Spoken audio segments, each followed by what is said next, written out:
যখন কোনো দেশের পিঠ একেবারে দেয়ালে ঠেকে যায় তখন তারা কি করে? বেশিরভাগ সময়ই তারা মরিয়া হয়ে এমন কিছু পদক্ষেপ নেয় যা পুরো পরিস্থিতিকেই বদলে দেয়। ঠিক এমনটাই এখন ঘটছে ইরানের সাথে। আর তাদের সাম্প্রতিক কিছু পদক্ষেপে কিন্তু গোটা বিশ্বই একটা বড়সড় ঝুঁকির মুখে পড়ে গেছে। আসুন এই জটিল পরিস্থিতিটা একটু সহজ করে বোঝা যাক। তো এই পুরো সংকটের একেবারে কেন্দ্রবিন্দুতে আছে হরমুজ প্রণালী। চলুন প্রথমে সে জায়গাটাতেই নজর দিই, যেটা কিন্তু শুধু একটা জলপথ নয়, বরং বিশ্ব অর্থনীতির একটা লাইফলাইন। হ্যাঁ, ইরান কিন্তু হরমুজ প্রণালীকে প্রায় পুরোপুরি নিজেদের নিয়ন্ত্রণে নিয়ে এসেছে। যদিও তারা মুখে সরাসরি অবরোধের কথা বলছে না, কিন্তু বিশাল এক সামরিক মহড়া দিয়ে এমন একটা পরিস্থিতি তৈরি করেছে যেটা আসলে একটা অবরোধেরই শামিল। এটাকে অনেকেই বলছে একটা স্মার্ট অবরোধ। ব্যাপারটার ব্যাপকতা একবার দেখুন। হাজার হাজার সৈন্য, অসংখ্য মিসাইল বোট আর যুদ্ধজাহাজ নামিয়ে ওমান সাগর থেকে ঢোকার যে প্রধান নৌপথটা, সেটা নিয়ন্ত্রণ তারা নিয়ে নিয়েছে। এটা কিন্তু কোনো সাধারণ মহড়া নয়, বরং ক্ষমতা প্রদর্শনের একটা পরিষ্কার বার্তা। এর সরাসরি ফলাফলটা কি? এখন থেকে এই জলপথে কোনো জাহাজ ঢুকতে হলে তার জন্য ইরানের অনুমতি লাগবে। মানে পুরো ব্যাপারটা এখন তাদের ইচ্ছের ওপর নির্ভরশীল। মার্কিন কার্গো জাহাজ তো বটেই, এমনকি ব্রিটেনের বা জার্মানির মতো মিত্র দেশগুলোর জাহাজকেও তারা আটকে দিচ্ছে। কিন্তু আসল প্রশ্ন হল, হঠাৎ করে ইরান এত বড় একটা পদক্ষেপ নিতে গেল কেন? এর উত্তরটা বেশ সোজাসাপটা। আমেরিকার ইসরায়েল মিলে ইরানের তেল রপ্তানি প্রায় বন্ধ করে দেওয়ার যে চেষ্টা করছিল, এটা হলো তারই সরাসরি জবাব। বলতে পারেন এটা একটা পাল্টা আঘাত।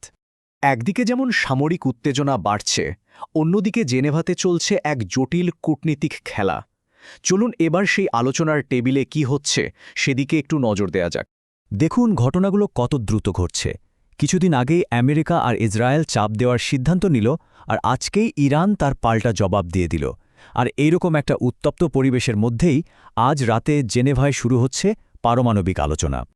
এই স্লাইডটা দেখলেই বোঝা যায় যে আলোচনাটা কেন প্রায় অসম্ভব একটা পর্যায়ে চলে গেছে।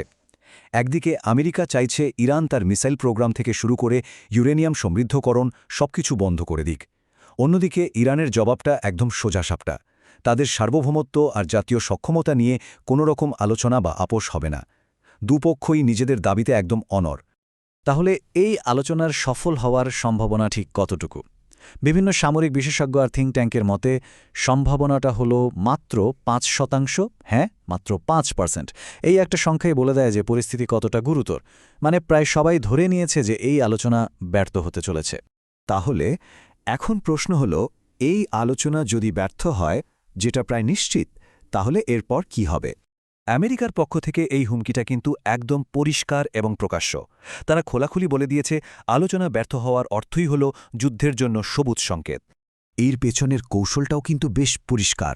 আমেরিকা নিজে থেকে প্রথম হামলাটা করতে চাইছে না, কারণ তাহলে মধ্যপ্রাচ্যে তাদের যতগুলো ঘাঁটি আছে সবগুলোর উপর একযোগে হামলার একটা ভয় থাকে।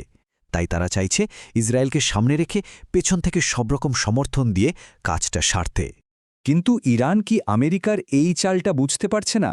অবশ্যই পারছে, আর সেজন্যই তারাও কিন্তু নিজেদের পাল্টা ছক কষে রেখেছে। ইরানের পাল্টা বার্তাটা একদম স্পষ্ট এবং ভয়ঙ্কর। তারা জানিয়ে দিয়েছে যদি তাদের উপর হামলা হয়, সেই হামলা শুধু ইসরায়েলের ভূখণ্ডে সীমাবদ্ধ থাকবে না, এর জবাবে মধ্যপ্রাচ্যে আমেরিকার সমস্ত স্বার্থকে টার্গেট করা হবে। আর এই পাল্টা হামলাটা ঠিক কেমন হতে পারে তার একটা ঝলক দেখুন এই স্লাইডে। কাতার বা সৌদি আরবে থাকা আমেরিকার সেনাঘাঁটি, তাদের বাণিজ্যিক জাহাজ, এমনকি মার্কিন প্রতিষ্ঠানগুলোর ওপর বড় আকারে সাইবার অ্যাট্যাক, কোনো কিছুই বাদ যাবে না। অর্থাৎ এটা একটা বহুমুখী এবং সর্বাত্মক পাল্টা আঘাতের হুমকি। সুতরাং আমরা এখন একটা মোড়ের মাথায় এসে দাঁড়িয়েছি।